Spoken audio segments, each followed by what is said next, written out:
안녕하세요. 혹시 여러분의 하루를 또 여러분의 선택을 움직이는 보이지 않는 힘에 대해 생각해 보신 적 있으신가요? 오늘은 바로 그 힘, 타인의 시선에 대해 한번 깊이 들어가 보려고 합니다. 과연 내 삶의 진짜 주인은 누구인지 오늘 저와 함께 그 답을 찾아가 보시죠. 자, 그럼 바로 본론으로 들어가서 여러분 자신에게 한번 질문을 던져보세요. 나는 오늘 하루 또 이번 한 주 누구의 인정을 받기 위해 애쓰고 있는가? 누구의 시선이 나를 움직이고 있는가? 하고 말이죠. 어쩌면 다른 사람의 말 한마디에 기분이 하루 종일 좌우되거나 갈등이 싫어서 억지로 착한 사람 역할을 하고 있지는 않으신가요? 바로 이런 모습들이 우리가 다른 사람의 시선을 얼마나 의식하며 살고 있는지를 보여주는 신호일 수 있습니다. 자, 이걸 더 명확하게 보여주는 첫 번째 인물을 성경 속에서 만나보겠습니다. 바로 체면이라는 덫에 걸려서 돌이킬 수 없는 선택을 한 남자, 헤롯 왕입니다. 먼저 배경을 좀 설명해 드릴게요. 헤롯은 당시 기준으로도 문제가 많은 결혼을 했어요. 세례 요한이 이걸 공개적으로 비판하니까 그를 감옥에 가뒀죠. 근데 재밌는 건 헤롯이 속으로는 요한을 의로운 사람으로 여기고 두려워했다는 거예요. 그럼에도 백성들의 시선이 무서워서 요한을 함부로 죽이지도 못하는 굉장히 위선적인 상황이었던 거죠. 사건은 헤롯의 생일 파티에서 터집니다. 수많은 귀빈들 앞에서 기분이 한껏 들뜬 헤롯이 춤을 춘 의붓딸에게 뭐든 다 들어주겠다고 그것도 맹세까지 하면서 경솔하게 약속을 해버린 겁니다. 그런데 돌아온 대답은 정말 끔찍했죠. 세례 요한의 머리를 원합니다. 이 한마디에 헤롯은 자신이 뱉은 말과 그를 지켜보는 수많은 사람들의 시선이라는 완벽한 덫에 갇히게 된 겁니다. 바로 이 부분이 핵심입니다. 성경은 헤롯이 근심했다고 말해요. 괴로웠다는 거죠. 하지만 결국 그를 움직인 건 자신의 양심이나 하나님이 아니었습니다.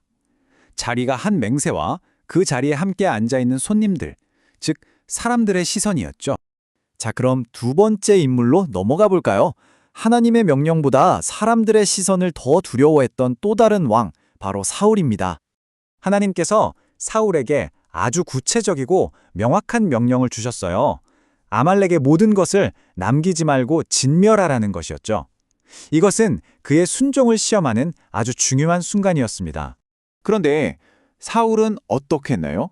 가장 좋고 기름진 짐승들은 살려뒀습니다. 왜 그랬냐는 질문에 하나님께 제사 드리려고요 라고 겉보기엔 아주 그럴듯하고 신앙적인 변명을 하죠. 하지만 이건 명백한 불순종이었습니다. 결국 사무엘 선지자의 추궁 앞에 사울은 진짜 이유를 고백합니다. 바로 이 말씀이죠. 내가 백성을 두려워하여 그들의 말을 청종하였음이니이다. 그는 하나님보다 자기 군사들과 백성들의 시선이 더 두려웠던 겁니다. 이게 정말 비극의 핵심인데요. 죄를 지적받는 그 순간에도 사울의 첫 번째 관심사는 회개가 아니었어요. 백성의 장로들 앞에서 나를 높여주세요. 즉, 하나님과의 관계보다 사람들 앞에서의 자기 체면이 더 중요했던 거죠. 자, 헤롯과 사울의 이야기를 통해 사람의 시선을 의식하는 삶이 얼마나 비참한 결과를 낳는지 보았습니다. 그럼 대안은 뭘까요? 바로 우리의 시선을 옮기는 것입니다. 오늘 말씀의 핵심이 바로 이겁니다. 우리에겐 두 가지 삶의 방식이 있어요. 하나는 관중의식, 즉 사람들이 어떻게 생각할까를 기준으로 사는 삶입니다. 다른 하나는 신전의식, 바로 코람데오라고 하죠. 하나님은 이 상황을 어떻게 보고 계실까를 묻는 겁니다. 사람들 앞에서 사는 삶은 두려움과 타협을 낳지만 보이지 않는 하나님 앞에서 사는 삶은 우리에게 참된 자유와 담대함을 줍니다. 헤롯과 사울과는 완전히 다른 길을 걸었던 사람들도 있습니다. 바로 세례 요한의 제자들이죠. 그들은 스승의 억울한 죽음 앞에서 사람들을 선동하거나 복수하지 않았습니다. 대신 조용히, 묵묵히 자신들의 할 일을 했어요. 스승의 시신을 거두어 장사하고 이 모든 상황을 아시는 예수님께 나아가 알렸습니다. 이게 바로 하나님을 의식하며 사는 사람의 모습입니다. 자, 이제 마지막으로 이 원리를 우리 각자의 삶으로 한번 가져와 보겠습니다. 예를 들어 명절에 온 가족이 모였다고 생각해 보세요.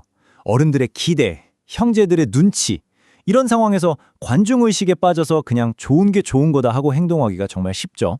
하지만 그때 신전의식으로, 즉 하나님 앞에서 한번 질문을 바꿔보는 겁니다. 하나님은 지금 이 상황을 어떻게 보고 계실까? 여기서 하나님을 기쁘시게 할 말과 행동은 과연 무엇일까?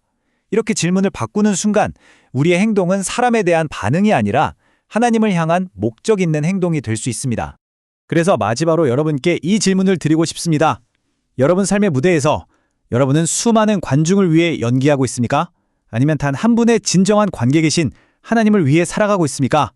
오늘 이 질문이 여러분의 시선이 어디를 향하고 있는지 돌아보는 귀한 계기가 되기를 바랍니다.